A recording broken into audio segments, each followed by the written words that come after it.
સુરતના અમરોલી વિસ્તારના બંદર ખાતે સંત બજરંગદાસ બાપુની પુણ્યતિથિ નિમિત્તે ભાવભર્યો કાર્યક્રમ યોજાયો। આ પ્રસંગે સંત બજરંગદાસ બાપુના ત્યાગ, સેવા અને સદ્ભાવના ભર્યા જીવનને યાદ કરી શ્રદ્ધાંજલિ અર્પણ કરવામાં આવી।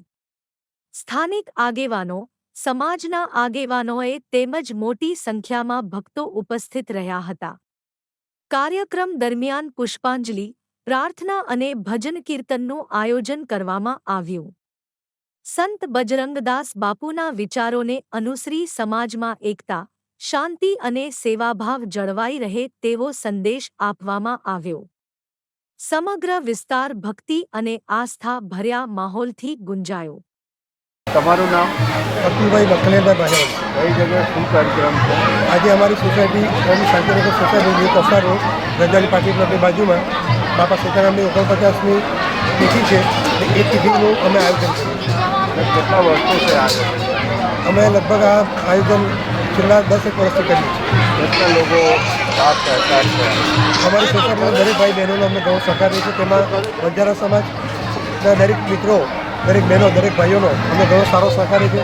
કે સોસાયટીના દરેક વ્યક્તિઓ, નાના મોટા દરેક વ્યક્તિઓ ખભા સાથે ખભા મળાવીને આ પ્રોગ્રામનું આયોજન કરીએ છીએ અને આ પ્રોગ્રામમાં અમે સફળ થઈએ। કેટલા લોકો આજે શું કાર્યક્રમ?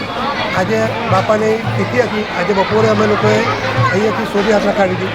અહીંના નજીકના વિસ્તારોમાં અમે શોભાયાત્રા ફરી અને બાપાની આરતી કરી, સમૂહ આરતી કહીએ એને। એ સમૂહ આરતી કર્યા બાદ અત્યારે અમે પ્રસાદનો પ્રોગ્રામ ચાલે છે અને મહાપ્રસાદ કહીએ છીએ। જે મહાપ્રસાદની અંદર આજે અમારા ત્યાં લગભગ 2,500 વ્યક્તિઓનું મહાપ્રસાદીનો પ્રોગ્રામ હતો। આજે સોસાયટીમાં મેમ્બરો છે, કઈ રીતે તમને સોસાયટીના દરેક મેમ્બરો એમના પોતાના ઘરનું કામ હોય, એમના પોતાનું અંગત કામ હોય, સોસાયટીને એક ફેમિલી માનીને, સોસાયટીને ઘર માનીને, સોસાયટીને એક સંસાર માનીને અમારી સાથે નાનાથી મોટા દરેક વ્યક્તિઓ અમારી સાથે ઊભા રહ્યા છે અને આ કામને સફળતા આપવા માટે અમારી સાથે મહેનતુ બનીને મહેનત કરે છે। બાપા સીતારામનો કોઈ સંદેશ યા કોઈ એવું વચન છે લોકો પાસે? બાપા સીતારામનો સંદેશ એ હતો કે સમૂહમાં રહો, સાથે રહો, ધર્મપક્ષી બનો, ધર્મને સંદેશ પહોંચાડો અને એક સાથે રહીને, એક સમૂહમાં રહીને દરેક ધાર્મિક કાર્યો અમે સાથે રહીને કરીએ। અને બાપાનો સંદેશ એ હતો કે ભૂખ્યાને જમાડી, ભૂખ્યાને અંત જમાડી, અને એ સંદેશ પ્રમાણે અમે આજે મહાપ્રસાદનું આયોજન કર્યું છે। અમે આજે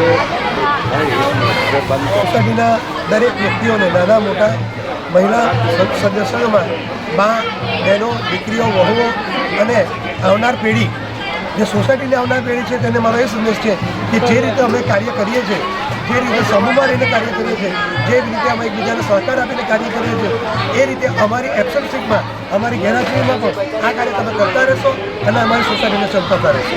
કે સોસાયટીનું નામ તમે ગમે તેમ ઉભા રહીને બોલો કે કોણ છે, ક્યાં રહું છે, કે અમે શાંતિનગરમાં રહીએ છીએ તો સામેનો વ્યક્તિ અમને ગર્વથી જુએ એવી હું એમની પાસે આશા રાખું।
દ્વારકામાં એસટી વર્કશોપનું લોકાર્પણ કરાયું।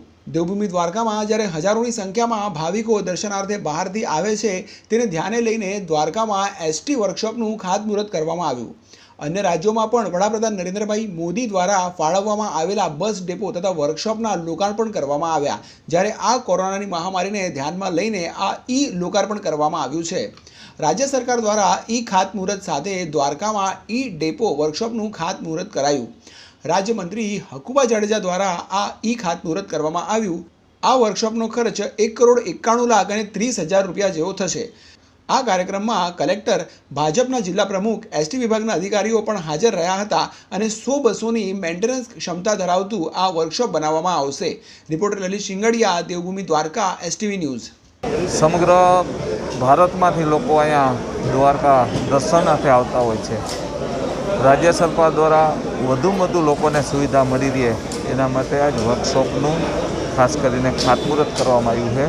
રાજ્યમાં અલગ અલગ 14 જગ્યાએ મુખ્યમંત્રી દ્વારા ડેપોના ખાતમુહૂર્ત અને વર્કશોપના ખાતમુહૂર્ત કરવામાં આવ્યું. એમાં ખાસ કરીને દેવભૂમિ દ્વારકા અંદાજે 2 કરોડ આસપાસ 1,91,00,000ના ખર્ચે આજે વર્કશોપ એસટીમાં વધુમાં વધુ સુવિધા મળી રહી સમગ્ર રાજ્યમાં અને રાજ્ય બહાર પણ અહીંથી શ્રીનાથજી જેવા ધાર્મિક સ્થળો પણ દ્વારકાથી ડાયરેક્ટ બસો જાય છે.